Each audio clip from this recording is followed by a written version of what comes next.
Game modification usually starts with creativity, adding a custom skin or a new level to a single-player campaign.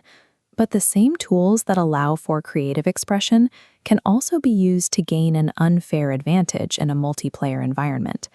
To prevent this, developers have to fight a physical reality. To play a game, its code has to execute on your local hardware. Because the processor is right there on your desk, every variable, from your current health to the amount of gold in your inventory, lives in a specific, reachable address in your computer's RAM. By attaching a tool called a debugger, a hacker can freeze the game's execution and view its logic as a sequence of raw assembly instructions. This visibility is the foundation of memory manipulation. Once a hacker translates the machine's electrical signals into readable code, they can hunt down the static memory address holding a specific value. If they find the address for player health, they can simply type in a higher number.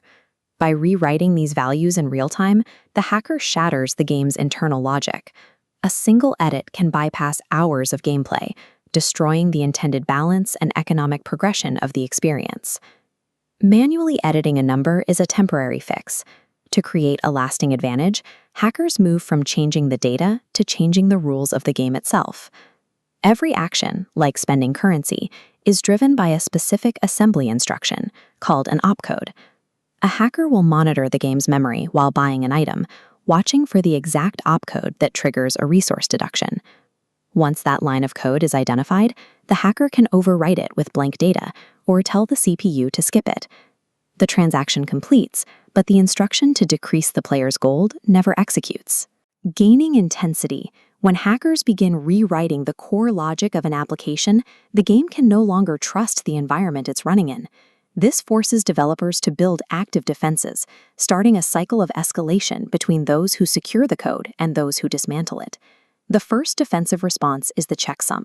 The game mathematically scans its files, compressing the code into a unique value compared against a master record. If a single opcode is deleted, the math fails, and the game immediately crashes or bans the user. This forces hackers to look elsewhere. Instead of modifying the core files, they target external pipelines, such as DirectX 11, which the game uses to communicate with the graphics card.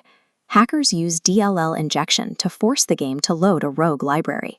This hook manager code snippet redirects internal functions to custom code, creating a man-in-the-middle attack.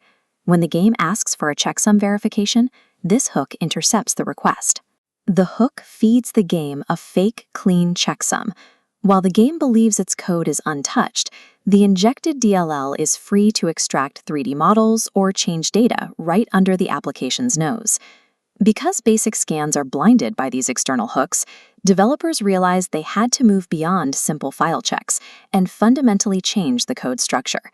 This led to the rise of Denuvo, an advanced anti-tamper system designed to solve the visibility problem by making the game's code unreadable to debuggers. Denuvo employs obfuscation and bloatware, burying the actual game logic inside a labyrinth of irrelevant junk data. This makes it nearly impossible for a hacker to distinguish real instructions from noise. To protect sensitive parts of the game, Denuvo executes critical integrity checks inside its own custom virtual machines, isolated from the rest of the system. For crackers, bypassing this system is a grueling process. It requires reverse engineering the entire architecture from memory, piece by piece, to find the hidden logic. While these measures protect a game's sales during its launch window, the high prestige of a successful crack means the protection is eventually bypassed, pushing the race toward a new generation of security. We are now seeing the next evolution. Recent patents associated with the development of Grand Theft Auto 6 suggest a move away from the static defenses of the past. Historically, hackers won by finding a single static memory address. The new approach being explored is to eliminate those fixed targets entirely. This is dynamic encryption. Critical variables, like a player's bank balance, constantly jump to unpredictable memory locations. While resting in memory, they remain encrypted, shielding them from debuggers.